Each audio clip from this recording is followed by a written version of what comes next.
다 함께 사도신경으로 우리의 신앙을 하나님께 고백함으로 11월 14일 가정예배를 하나님께 드리겠습니다.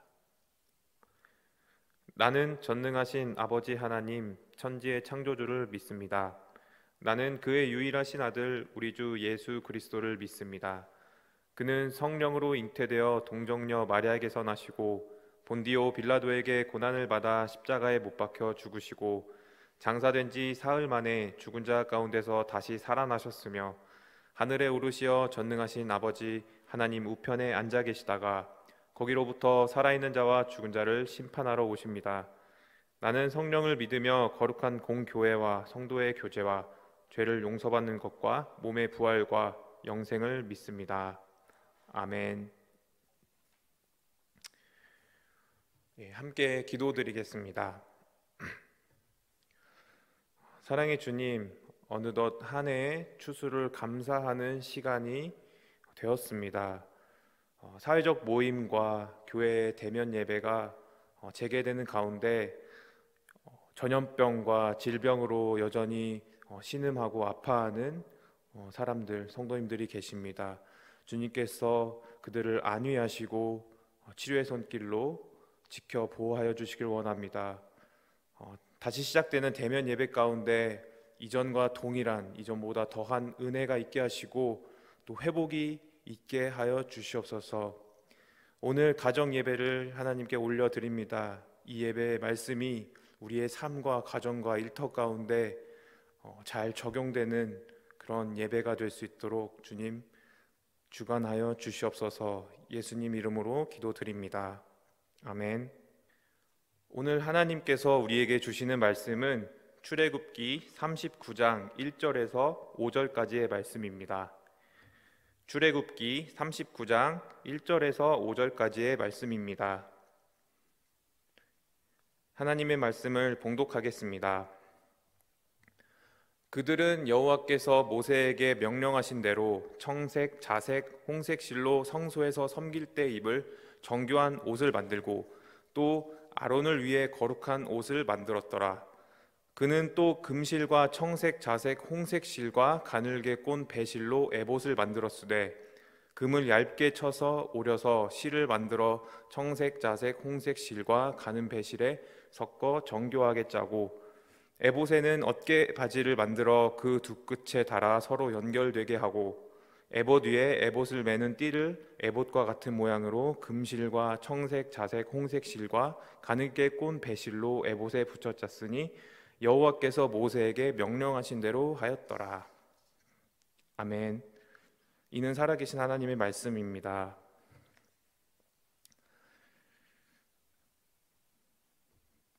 네, 사람의 옷을 보면 그 사람이 대충 어떤 직업을 갖고 있는지 짐작할 수 있습니다. 어떤 옷을 입느냐에 따라서 어떤 역할과 직분을 사회에서 감당하고 있는지 알 수 있습니다. 그렇게 옷은 사람의 직분과 역할을 보여주는 역할을 합니다. 오늘 본문에서 하나님은 제사장이 입을 옷에 대해서 세세하게 직접 디자인해 주고 계십니다. 이 제사장 옷 이야기를 출애굽기 39장 이 한 장에 걸쳐서 기록하고 있습니다. 옷 이야기를 이렇게 길게 하는 이유는 무엇일까요? 그만큼 중요하다는 것이고 그 옷에 담긴 의미를 하나님께서 오늘 우리가 깨닫기 원하시기 때문입니다. 출애굽기 39장을 보면은 반복해서 나오는 문구가 있습니다. 바로 여호와께서 모세에게 명령하신 대로라는 것입니다. 그래서 어떤 특정한 단어나 문장을 반복하는 것은 그만큼 중요하기 때문일 것입니다. 그럼 이 명령하는 대로 하는 것이 그렇게 중요한 것이라는 말인데, 당시 제사를 드리는 대제사장의 의복은 온전히 하나님의 명령대로 만들어야 했습니다. 작은 실 하나라도 하나님의 명령에 어긋나서는 안 됐습니다. 왜냐하면 당시에는 하나님을 유일하게 만나는 사람은 대제사장 뿐이었고, 그렇기 때문에 대제사장은 하나님이 요구하시는 거룩과 성결로 준비되어 있어야 했기 때문입니다. 명령하신 대로라는 문구가 출애굽기 39장에 총 7번 나옵니다. 이 성경에서 숫자 7의 의미는 완전을 의미합니다. 하나님은 이를 통해 이 제사장에게 필요한 것이 완전한 순종이다라고 말씀하시는 것이죠. 대제사장 아론이 순종하기는 했지만 금송아지를 숭배하는 실수를 했습니다. 그럼에도 하나님은 용서하시고 그에게 다시 한번 말씀하시는 것은 완전하게 순종하라라는 것입니다. 그것은 오늘날 우리에게도 이어집니다. 왜냐하면 우리는 하나님이 우리를 제사장으로 부르셨기 때문입니다. 내가 전에는 나의 유익을 쫓아서 내 상황에 맞추어서 하나님께 순종했다면 제사장이 된 이후에 우리의 삶은 달라져야 됩니다. 완전한 순종이 우리 삶 가운데 있어야 합니다. 오늘 말씀을 통해 하나님께서는 우리에게 이렇게 말씀하십니다.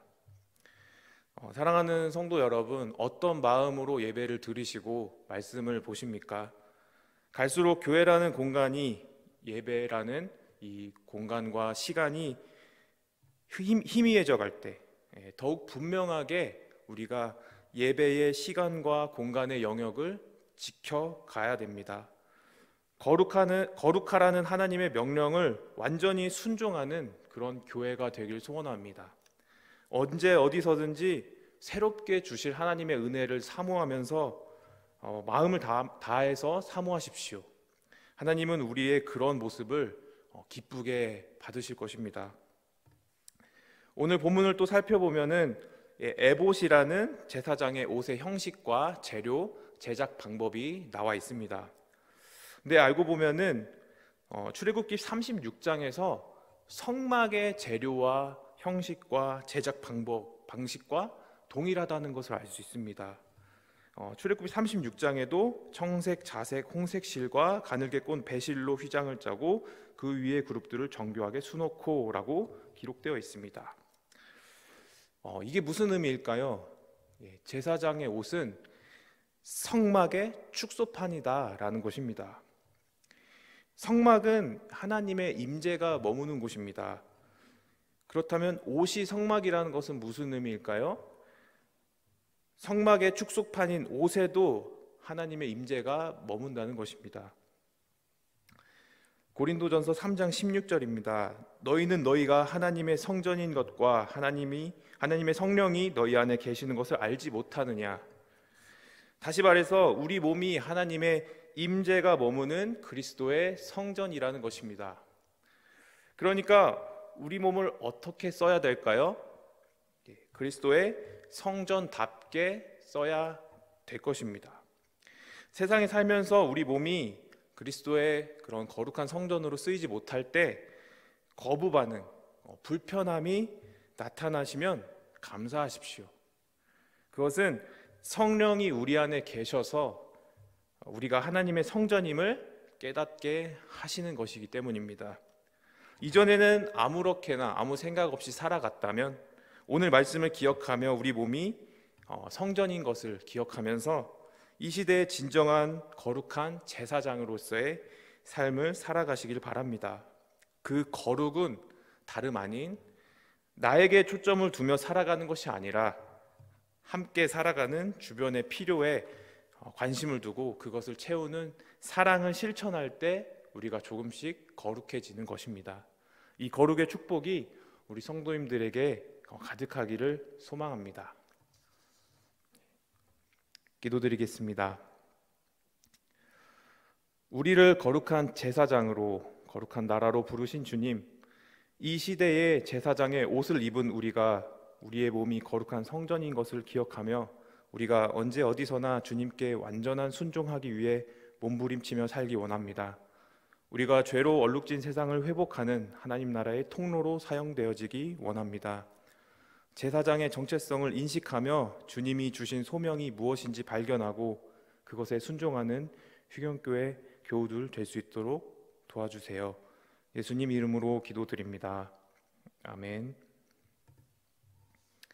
네, 이 시간에는 서로를 축복하는 시간입니다. 우리 자녀를 향해서, 부모님을 향해서, 또 형제 자매를 향해서 서로 마주 보면서 축복합니다, 사랑합니다, 감사합니다. 다시 한번 하실까요? 사랑합니다, 축복합니다, 감사합니다. 잘 하셨습니다. 예배를 마치신 후에도 이 축복의 시간을 계속 가지시길 바랍니다. 이제 주님께서 가르쳐 주신 기도로 가정 예배를 마치겠습니다. 하늘에 계신 우리 아버지, 아버지의 이름을 거룩하게 하시며 아버지의 나라가 오게 하시며 아버지의 뜻이 하늘에서와 같이 땅에서도 이루어지게 하소서. 오늘 우리에게 일용할 양식을 주시고 우리가 우리에게 잘못한 사람을 용서하여 준 것 같이 우리 죄를 용서하여 주시고 우리를 시험에 빠지지 않게 하시고 악에서 구하소서. 나라와 권능과 영광이 영원히 아버지의 것입니다. 아멘.